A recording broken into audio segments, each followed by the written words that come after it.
Welcome to the Festival of Storytellers.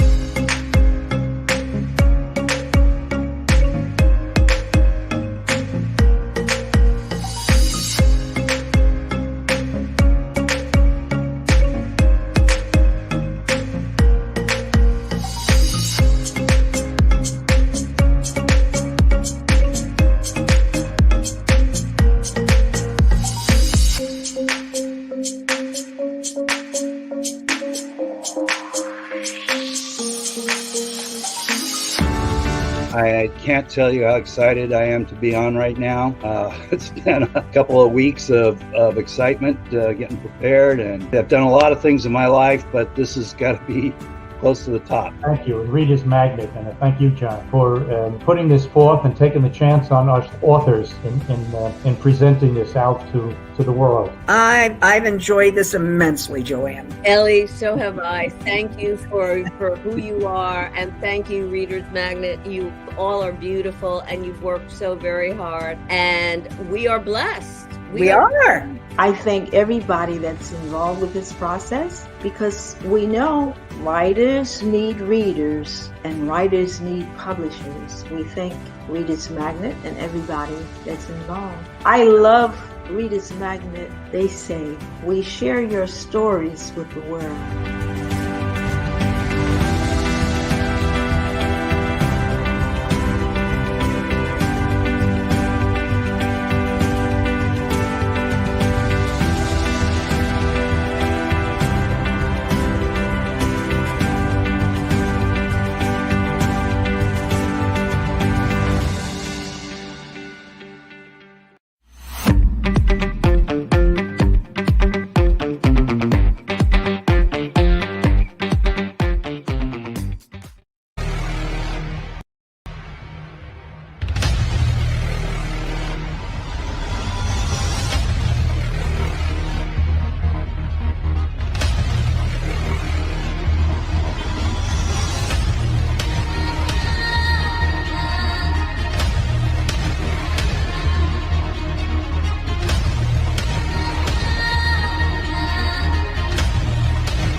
Yes, greetings. Good, at least on my part, good afternoon. My name is Quinton Crawford. I'm the author of the book that just presented, the book trailer, The Global Situation. As you can see on the bottom of the screen, there is no information of me and my website and the name of the book that I'm talking about today. Here's one of the copies, one of my copies, The Global Situation. As you can see, the image of the Earth, it's in trouble. So this is the only planet we can live on, which we know about. And well, I have a strong, passionate writing that I have had to do about this. But before I begin, as I begin the presentation here, I'm going to read to you the Earth Pledge. I pledge allegiance to the Earth and to all the life that sustains it.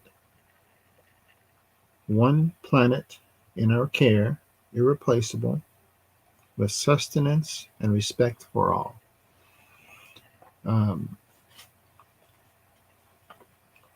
Humans have created a lot of damage to our planet.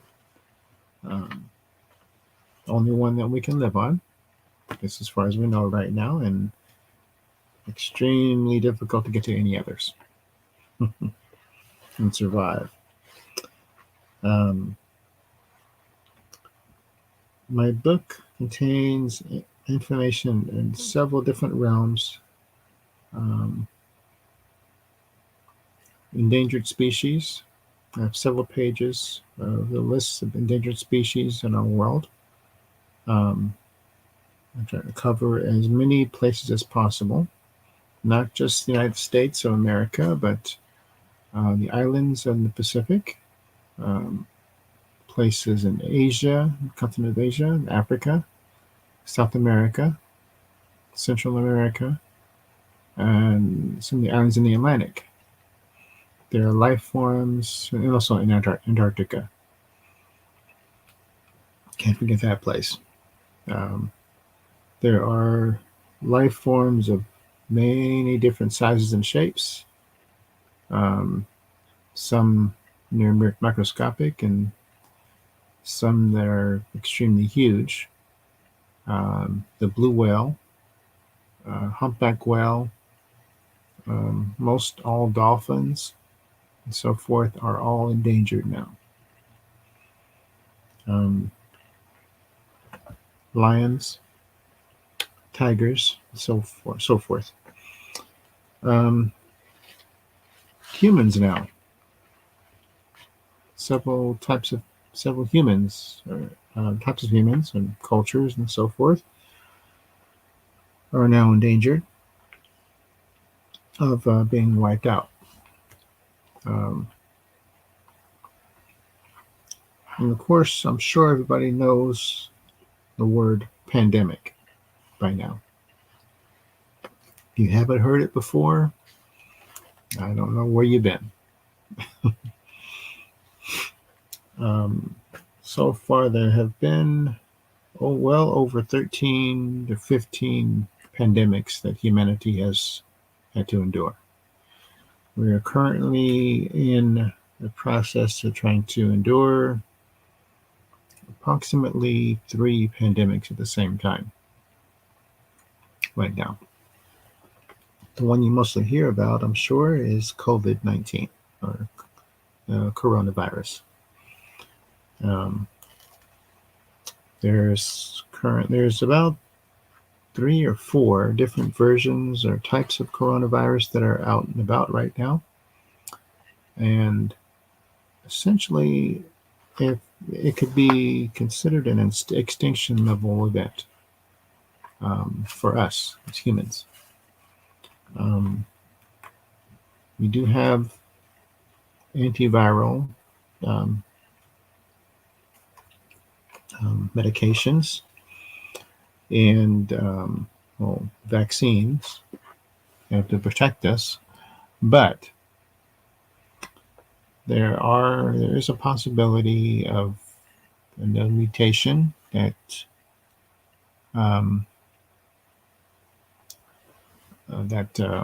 our antiviral materials may not be able to help us from.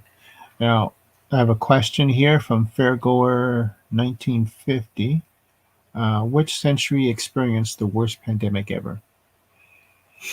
It could be difficult to say right now because the current one is on what's on most people's minds. When it comes to numbers, the one we're in right now is close to becoming the worst one. But there's one called the Spanish flu in the I think that was the 19th century, in the early 20th century, World War I time frame. That one is still on the track of being listed as the worst one, at least so far.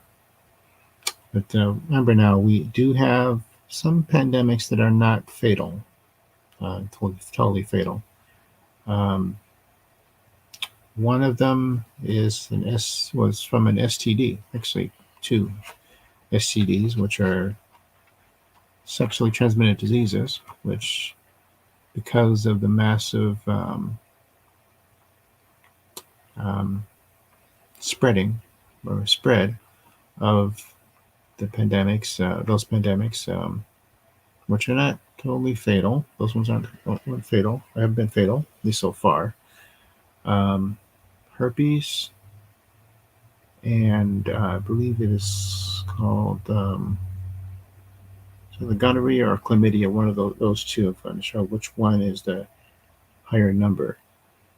Um, those those diseases are also extremely widespread and practically in every population of humanity around the world. It has some people, normally more than one, way more than one, that has one or two or three of those um, problems. Let's call it that.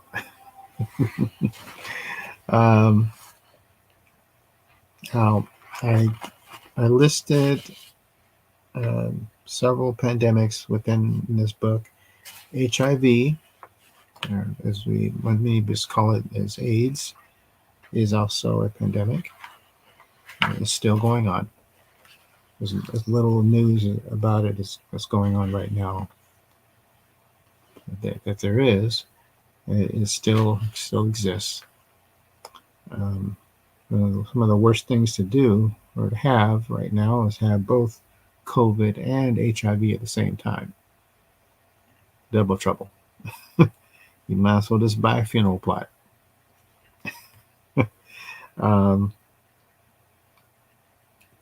Which comes before I mention the other pandemics, including cholera. There seems to have been two major outbreaks. Let's see here. I have a question from Kim. Others say that this pandemic is plandemic. What is your stand on this? Now, the word plandemic, I think I have not heard that one much before. I mean, as in planned, I'm assuming. Okay, Kim, others say that this pandemic is plandemic. What is your stand on this? So, okay, same question.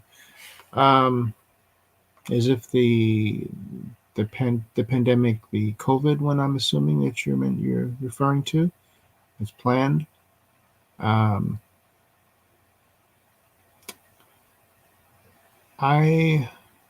say in research is kind of shaky on both ends. Whether it has been it's a naturally occurring thing, as if so nature is defending itself from us, which is completely feasible, or if it was I guess the term would be a Chinese military science experiment gone wrong or set up.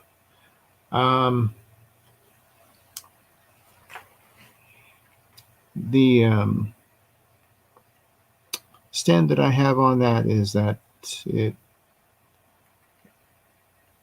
needs a little more time on researching to be sure of what has occurred to start this off and get going.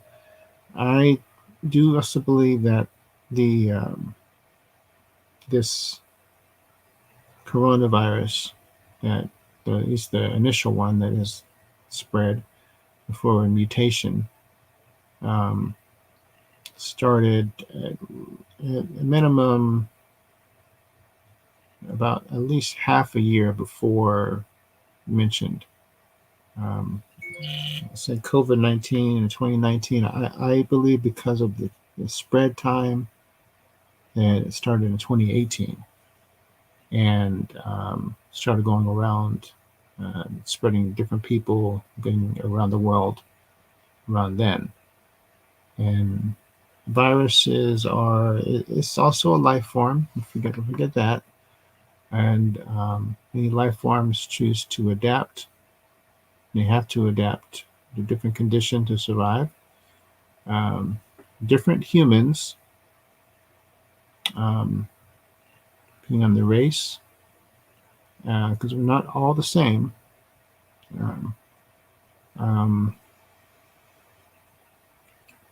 Different humans' immune systems will react differently to different things. We eat different foods around the world, and so our bodies respond differently. Um,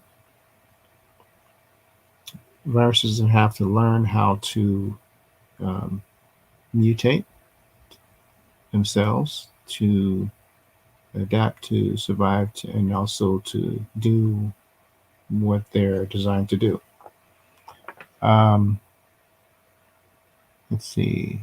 Fairgoer 774. Do you think this pandemic is a silent war? I mean, no guns used, but still a war.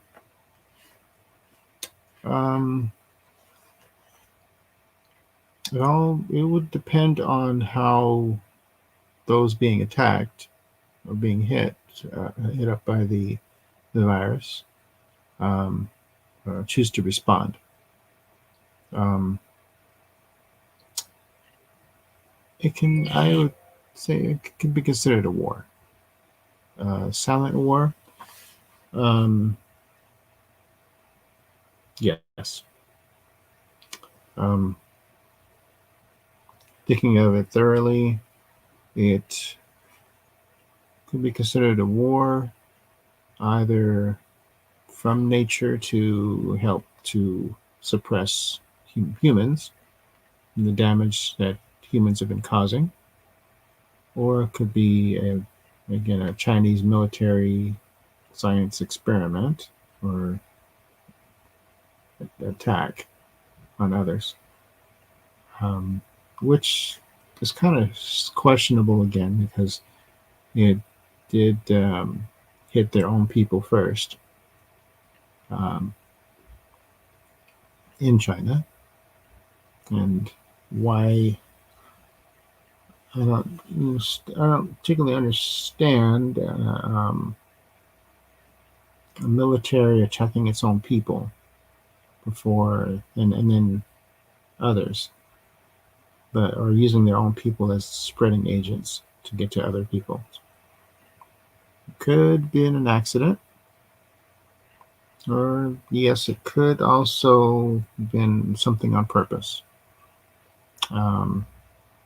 It's going to take some more time and research to figure out the true origin and so forth. Okay. Now the other pandemics, the flu, influenza. Influenza at different times and in its own mutations, as all viruses do mutate to either a more dangerous form, or more effective form for their own life purposes, to weaker ones at various times. The most recent one that I found in research was influenza flu pandemic in 1968. Let's see, 500,000 residents of Hong Kong were killed. Actually, deaths of more than 1 million people were killed, according to my research there. And that flu spread around the world into the Philippines, India, Australia, Europe, and the United States. And I'm assuming it must have reached into several other nations as well. Singapore, Vietnam, were all hit by that virus pretty hard. It's at that time, 1968, influenza H3N2 strain of influenza. There has been several others. The influenza and other flu seem to almost originating in China. There is some reasons for concern that center around that particular part of the world. But we shouldn't blame any of the people for that. There's some bad people around. You'd also remember nature well, the actions of self-defense may tend to start from areas of high population center.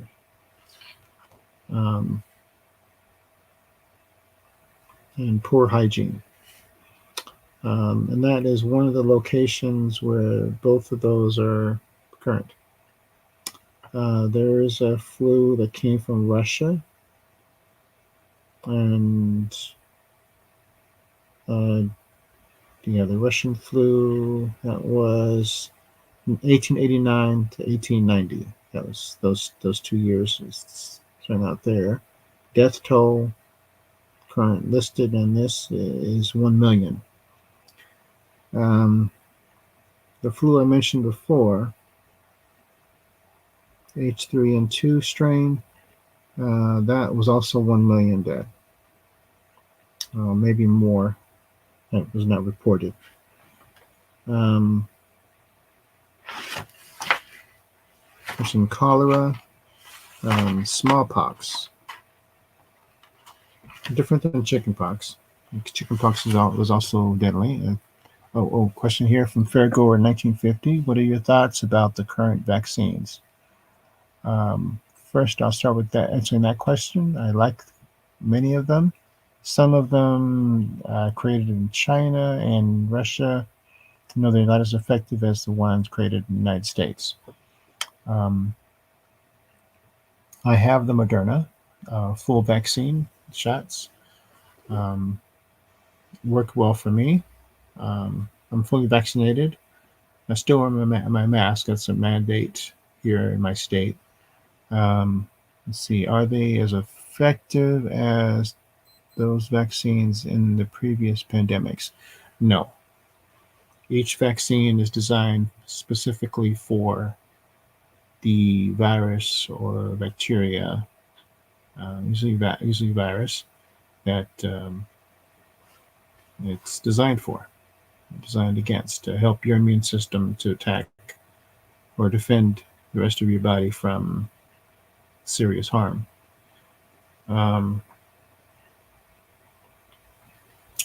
Microbiology is different than some other forms of sciences. There we go. Sorry, I had a phone call. I just had to pause it.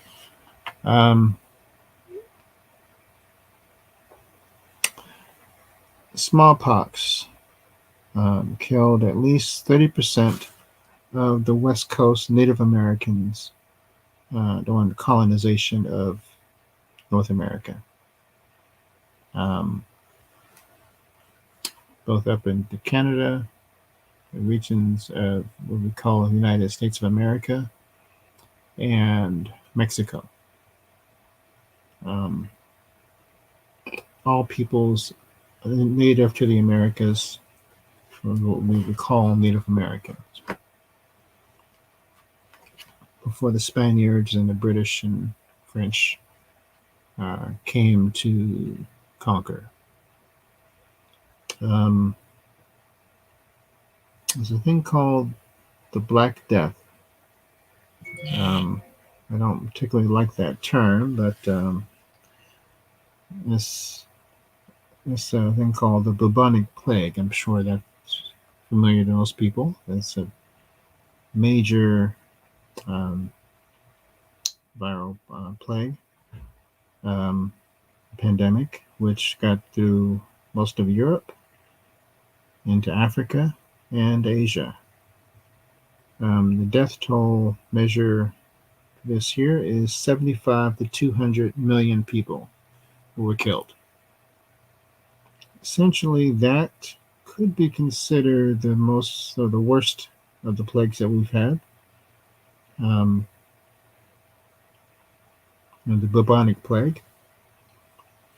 We've learned things along the way as we've been infected by different things. There's more plagues and pandemics to come. I had an addition to my book. I believe it's on page 94, of two new pandemics, which we expect to ravage much of humanity in the coming decades or decade. We don't have too much time to prepare, but at least now we have the technology to know a little bit more in advance of things coming and get the word out, which is trying to happen. But well, right now, the main news is on coronavirus, which is the most immediate danger now.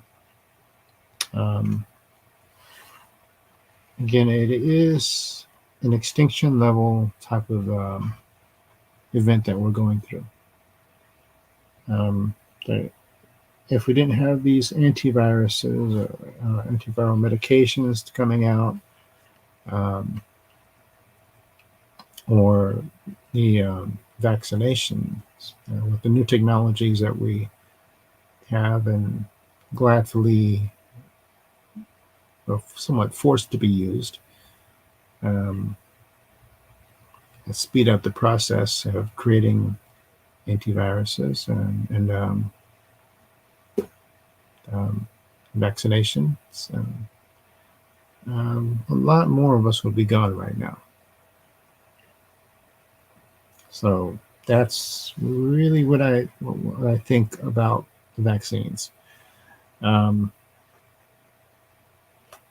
There's high possibility that the death toll could be 4 or 5 times higher than it is right now. If we didn't have the technology to create the vaccines that we have now.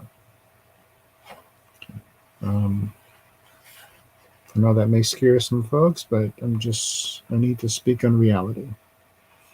Now, it has been alluded to talk about war.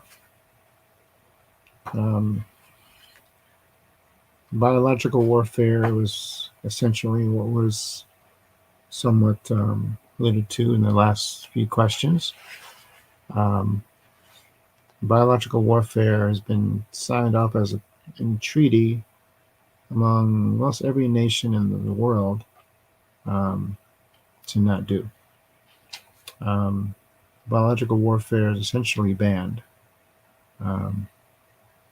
The order from the United Nations on down. Doesn't mean it won't happen, obviously, but hopefully we're not going to be stupid enough to do that. Now there are other things that are going on. One of the worst fears a lot of people have is nuclear. There happens to be thousands, and I'll say it again, there happens to be thousands of nuclear weapons ready to go all around the world. Some in submarines, Russia and China and the United States and the UK and France. And I'm pretty sure at least 1 or 2 other nations right now have nuclear capable submarines, missiles ready to launch anywhere, anytime. India and Pakistan, I believe I've heard that they have nuclear weapons as well. If any nation decided to launch any of those weapons, essentially unprovoked, or just by some nutball, some crazy person decided to push the wrong button, even by accident, launch something and they go to and ends up hitting a neighboring or enemy nation or another nation's airplane of some type, that could be the cataclysm that could launch a war. You know, I really, really do not like the prospect of nuclear anything, with the exception of making energy, which there are some safe methods to do so, and I'll go over that soon.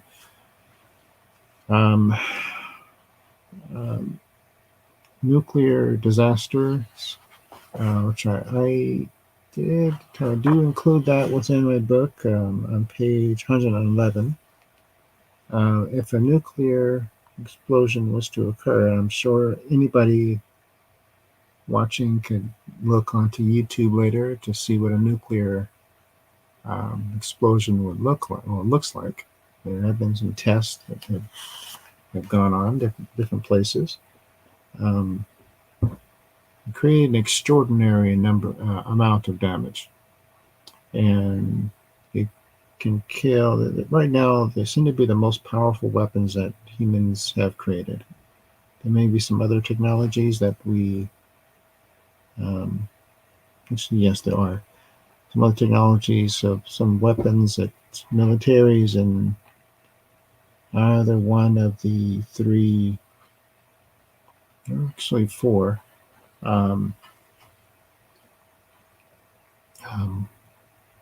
guess we can call them the most dangerous nations on the planet. I have to say the United States is one of them. Russia, China, UK. Each have some extremely deadly, dangerous weapons in their arsenals for their militaries. I'm a U.S. citizen, and my father was Air Force, and I do appreciate of the things that the military does. But again, I have to have some fear and wisdom about some of the negative side of that. I have one picture of a nuclear blast. This is a dramatization. You can see that. There's a city down there, and there's a nuclear blast on the other side of the hill. And I wrote all of the capable issues that go along with the nuclear explosion. And, the thermal radiation, electromagnetic pulse, which is likely would be the first thing to happen. The nuclear war, in case of nuclear war, most likely a nation would have a missile blow up somewhere above the city being targeted. The EM pulse, electromagnetic pulse, would go off in the explosion, knock out the power for hundreds of miles before the collisions of missiles on land would happen. Kind of a defense posture before offense.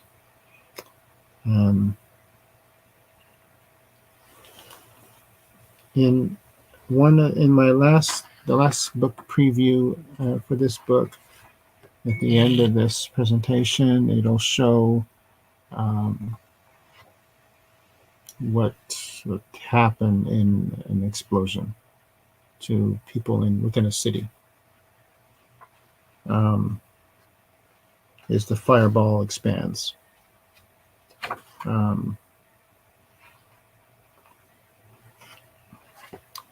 On page 116, if you wanted to do notes right now, I have the nuclear target locations, target zones. Sadly, I live in one of them. So if it ever goes down, hopefully I will be safe somewhere else. Because I do not want to be vaporized.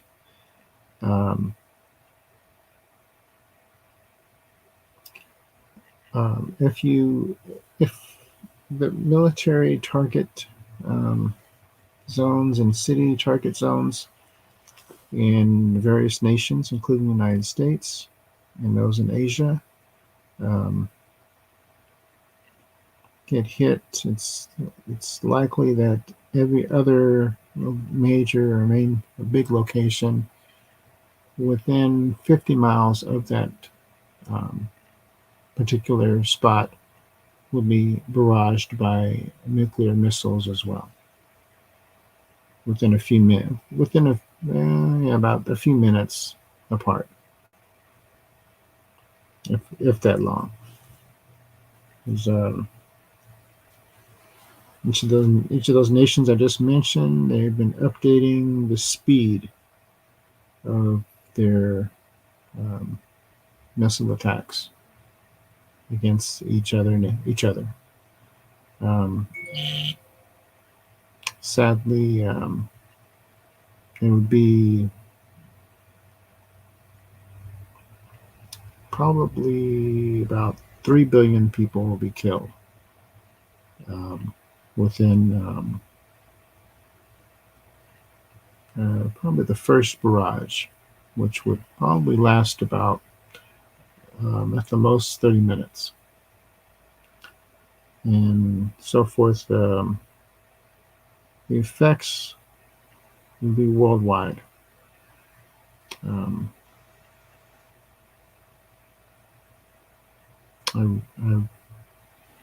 really do not like that prospect, because that's a lot of people being sent to heaven or the other direction in basically seconds. I don't know if the gates of either one of those two locations could handle it. Those people going.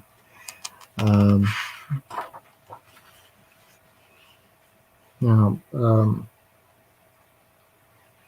there's several other issues going on, not just here on Earth, but there's some things in space that may be about to occur just right next year, starting next year.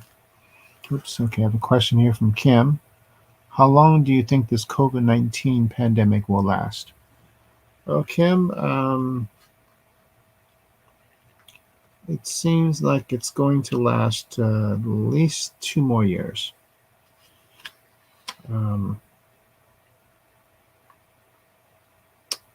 The struggle of getting the vaccine out to everyone is taking longer, and most illogically longer than it really should. The facts that the vaccines are working, and I know people know that you can still get the virus even though you're vaccinated. That's true for the flu as well, and many other things. Okay, I have a question. Fairgoer 1952. Based on your research, will we be expecting another pandemic for this century? Yes. I'm looking for the page where I listed it. I know I had my book updated because I found new information right after this book was initially published by Reader's Magnet. I found some more information that should be out in the public, which I noticed was not being spread by regular news. Okay, no, it's not it. I've got a little information about mental health in my book here. Causes and some solutions. Um, issue about fluoride. I'll leave that one alone. Let you read that yourselves. It's not on this page. And when I requested the information to be added into the book, and I don't know. I know it's in here. I must be passing over it. Yeah.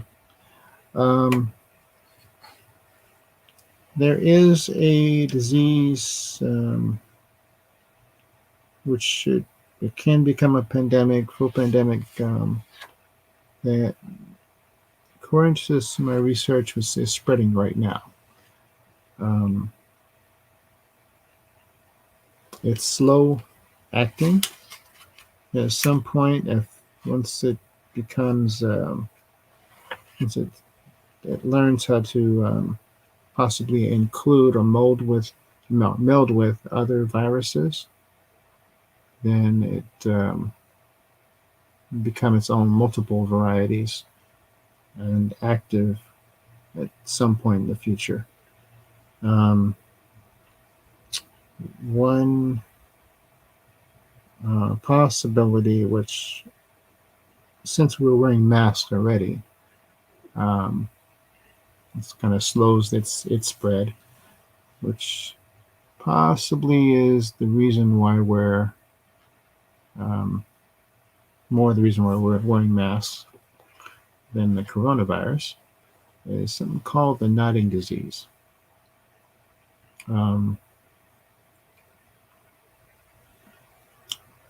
That one is pretty dangerous. People. Oh, okay.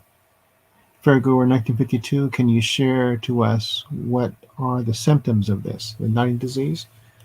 Well, some people act like they are staring into space for no reason, and as if something is there or someone is there looking at them or talking to them.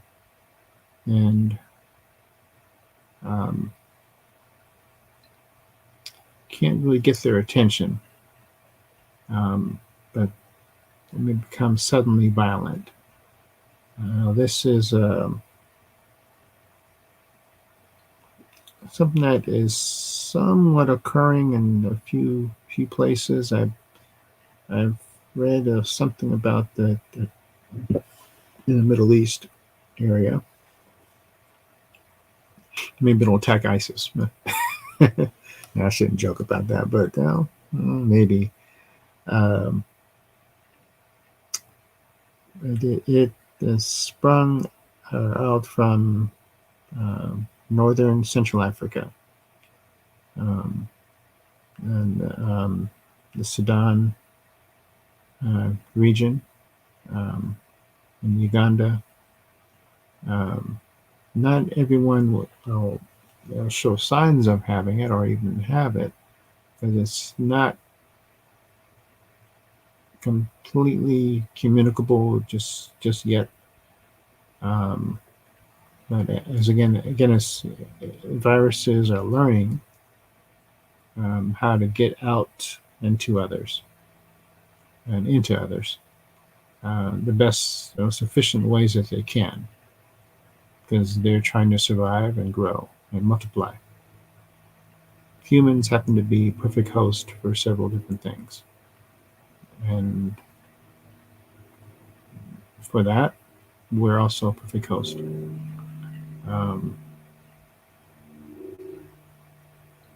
Okay. Question from Kim again. How will you convince people that it's safe to get the vaccine and assure them you won't turn into a zombie? Okay. Well, look around. I tell, if someone asks me or says that they are worried about it, I tell them that I have it. I have the vaccine. Some people are worried about side effects. I believe there is story from an organization called, I think it's called QAnon or something, that says that the vaccine will turn you into a zombie or something. No, doesn't work that way. I'm not a zombie. My soul is still in me. I'm still doing things I was doing before I got the vaccination and more. It didn't make me into Superman or whatever. The vaccines helped defend me against the most harmful effects of COVID-19 or the coronavirus. The virus is, at least so far.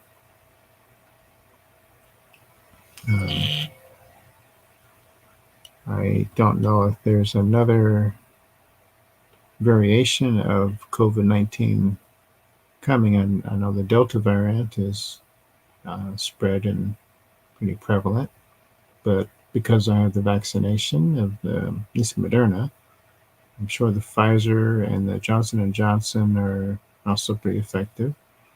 I believe the Moderna is probably the most commonly used among professionals and so forth in the United States.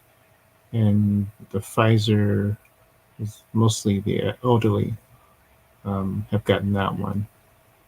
Johnson & Johnson, people that are in jail, they've gotten, the most people in jails have gotten Johnson & Johnson, as far as what I've learned in some reports.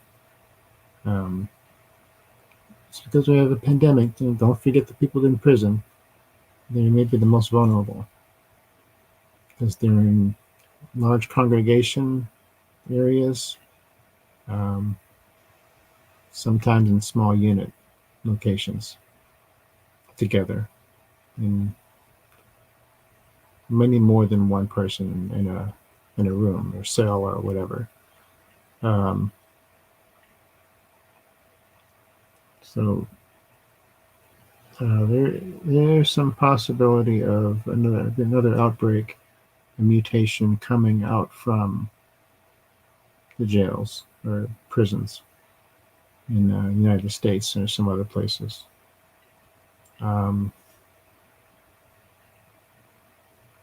Now, going back into other topics, I was talking about pandemics and going on into probability of others and other issues of war. Some issues of war is starting to go into. Many people may not also realize that they're in. Oh, here it is. Okay, viral apocalypse. H1N1. I'm sorry. Okay, no, I'm not going to talk about that one. The world economy is based, has been based mainly on the U.S. economy, or channeled from that, because many things are valued on against the dollar, the U.S. Currency. Now we're in a age of technology, and there's some threat of worldwide economic failure, partially because of the lack of supply of superconductors. Superconductors are very, very small computer relays, essentially. The average car that's built today, and right now it's 2021, may have over 500 to 1,000 superconductors in it. or a military jet may have that many as well. The average microwave oven may have a few in there. Refrigerator. The refrigerators, most of them have superconductors within them. Many do. Trucks that and vans that carry supplies. Ambulances. Paramedic vehicles. Such and so on and so on. Laptops, or mobile phones, satellites that we put into space, all rely on the use of superconductors. And there is a shortening of supply around the world right now, which is not really being told much of in the average normal news, like CNN and so forth. You may have to do some dig into some further research on that. But the places where they're made, Taiwan is one of them, are somewhat being cut off a bit from the supplies that they need to create superconductors. And the supply chain to get superconductors to where they need to be, whether they be into any of the militaries around the world, for various weapons, whether it be for defense or offense. Even some guns have superconductors within them.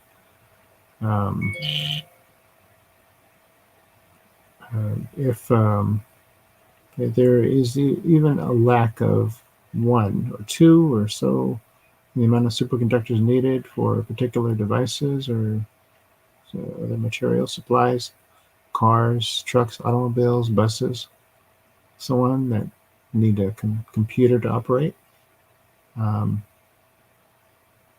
as they're constructed.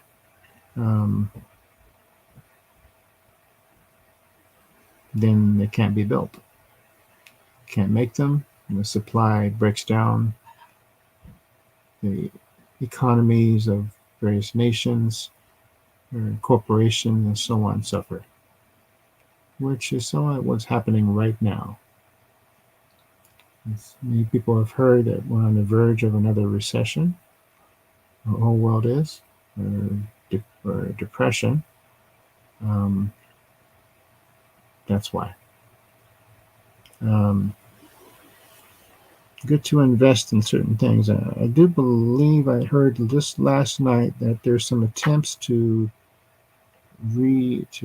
rapidly construct superconductor factories in Japan and United States again.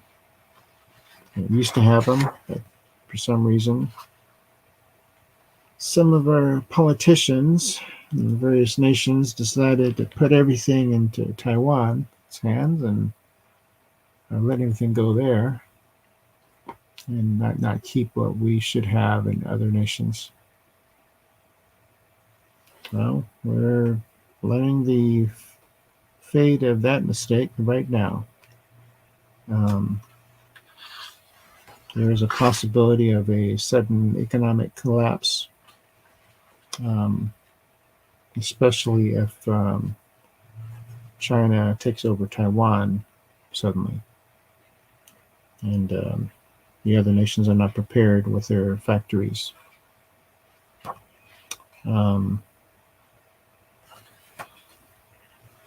Okay, now let's see, go through this to my topics. We need to learn from our mistakes of the past. There's a lot that needs to be done, needs to be learned, and we should not fear history or herstory.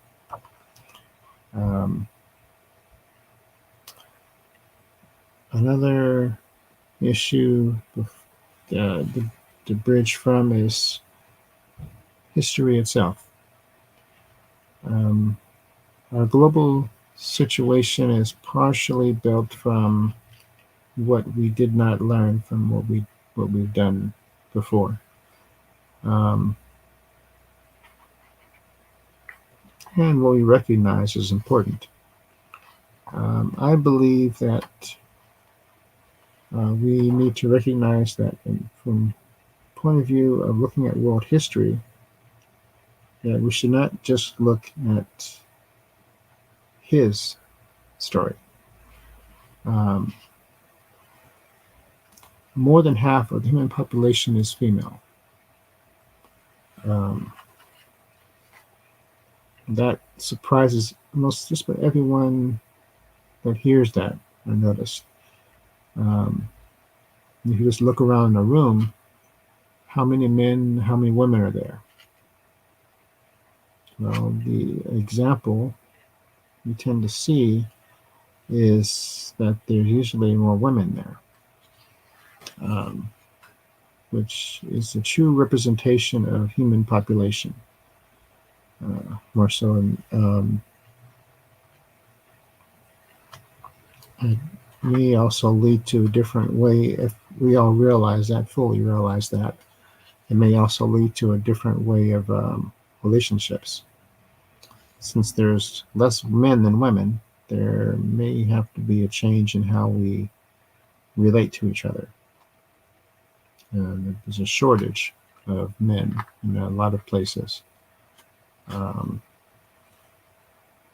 Some because of how poorly we are raised. Some places men are more likely to be in jail or in a cemetery versus alive and well with one or two others. That kind of makes it sound bad, the saying one or two others. But in order for our species as humans to survive happy throughout our existence, we may have to alter our perceptions of how we bond with each other. I think actually that is fully the case anyways, because in many places, as I've traveled around the world and know friends from different places, I get a similar story about how many people are single, what people are single for how long, and what people aren't. I found it important as I wrote this book, Global Situation, to look at prophecies as well.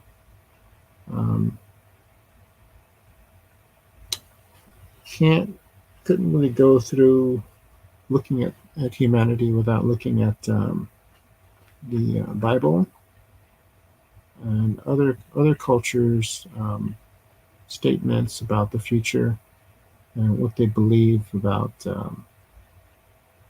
existence. One of the prophecies that I found the most profound is by a Native American people called the Hopi, H-O-P-I. I put their prophecy on two of their prophecies, page 158, 159, and 160 of my book. Let me read to you the first paragraph of page 158. And this is a story of the emergence of the fifth world. The end of all Hopi ceremonialism will come when a Kachina removes his mask, during a dance in the plaza before uninitiated children. Let me leave that paragraph alone there. There is another part of this this prophecy that I think is probably more emergently important to state or say than what I was just about to finish reading there. A part of the prophecy is that there is to be a blue, a blue light, star-like object, seeming to approach the Earth at night or in space. And when it's able to be seen in the daytime, then our time is up. So I don't know exactly what this would be according to their prophecy, but it seems like they're talking about a comet. That would be an extinction event for sure.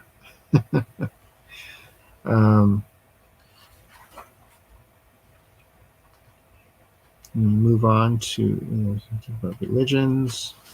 Let me ask the question to you out there. Do you do you want to know more about religions, various cultures, or about any other diseases that may be spreading around the world now?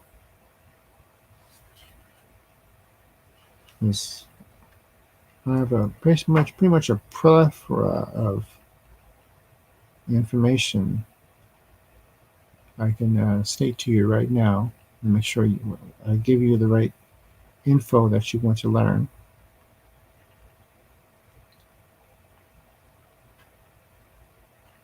That's my question to you.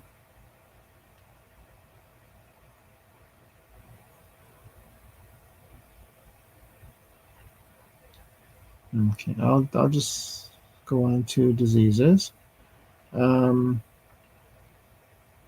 Because of climate change, there are several side events and actions that are occurring. One, since we are in a climate change situation, there will be climate refugees. There already has been in this various levels around the world, just basically recently.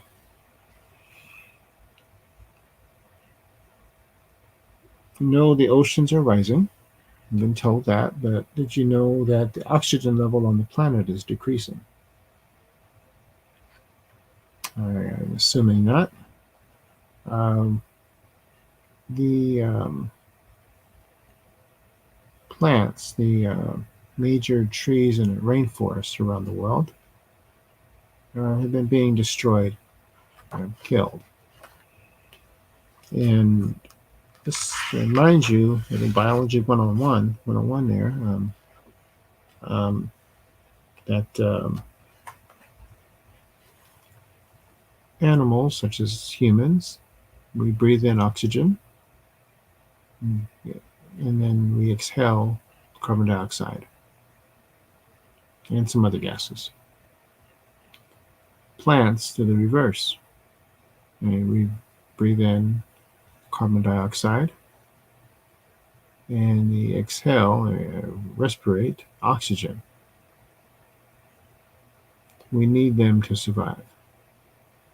Without the plants, there's no us. We'll suffocate and pass on.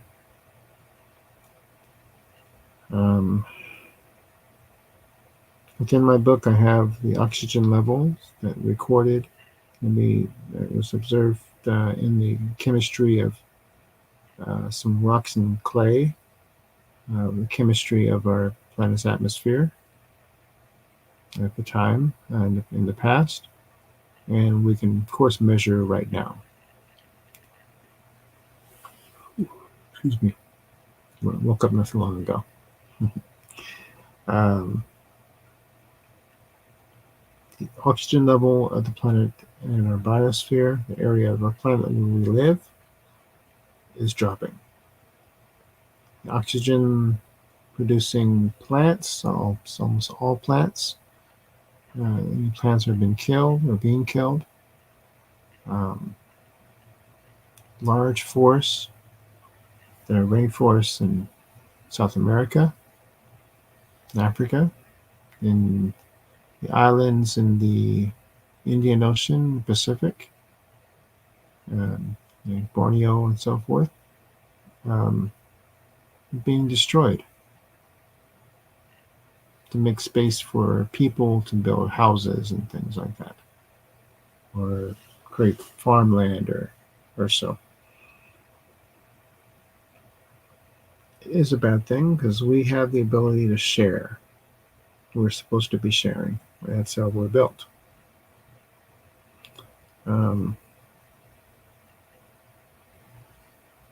Everything is dependent on each other, or interdependent.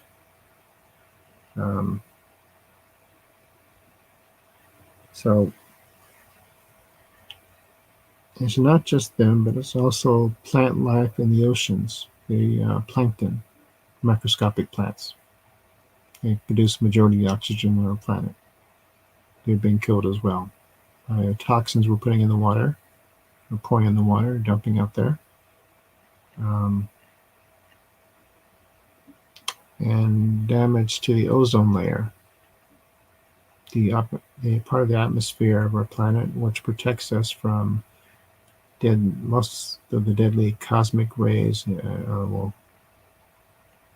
ultraviolet light. Just a moment. 1:30. 1:30. 1:30? Yeah. Oh, I thought they wanted you there at 1 o'clock. Oh, okay. Sorry about that. I have a doctor appointment later on. That was my mother. I'm sorry. I'm using this room for this kind of activity. Well, since we need those life forms to survive, we really should stop a lot of what we've been doing. The ozone can be replenished, so can the oxygen, if we just reverse the damage. We have the ability to do that now. Fungi, for example, another life form, and that produces ozone. So logically, in order to replenish the ozone layer, we need to stop killing the mushrooms and the fungi, other fungi, let them do their thing, and we do our thing better. Plants, it's easy to replenish. The plants that leave their land alone from the damage that we may cause, or just help to replace or replenish the soil, which is extremely essential, so that the plant life can restore itself.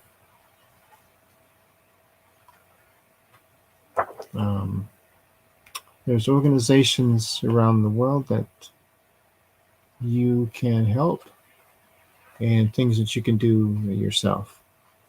One thing that you can do yourself is to change your website browser to Ecosia, which is one of the things. Ecosia, ECOSIA, they use the money they get from promoters or advertisers. You automatically open their browser. They use their money to pay the poor people in various nations around the world to plant trees. They've done an extraordinary job so far. That's in the millions of trees that they have helped to replant. And the more you use Ecosia, the more plants will get to be planted. Great way to fight climate change. Let's see. I'm a member of the Sierra Club, one of the premier environmental organizations in the United States, which is also international. I'm a member of a committee of Sierra Club called the Climate Protectors.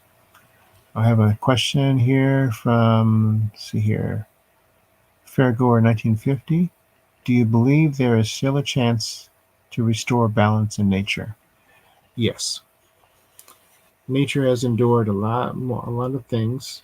We also have the ability to restore some endangered or extinct species. I'm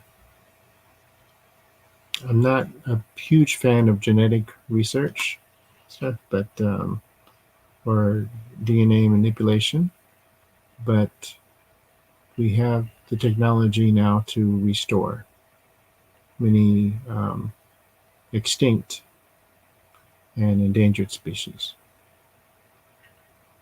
We just got to channel our energy to do so. It's another thing about energy. There are generators, new technologies for making energy. Besides solar and battery storage of solar energy and wind, there's also several other types of technologies, generators that we could be using outside of uranium and plutonium. There's other lighter radioactive materials that could be used to create energy. Okay. All right. I think it's time to end. Yes, this is time to end, and let's go to the next, the last video. Let's see here. Yes, I can do it on my side.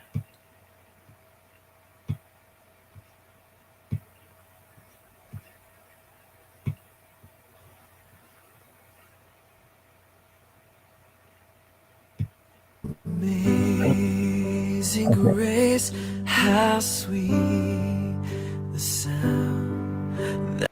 Thank you. Oops. A wretch like me, I once was lost, but now I'm found, was blind. Okay. Let's end that right there. And thank you. Hope you enjoyed and got the information you needed. There's plenty more where that came from. All right.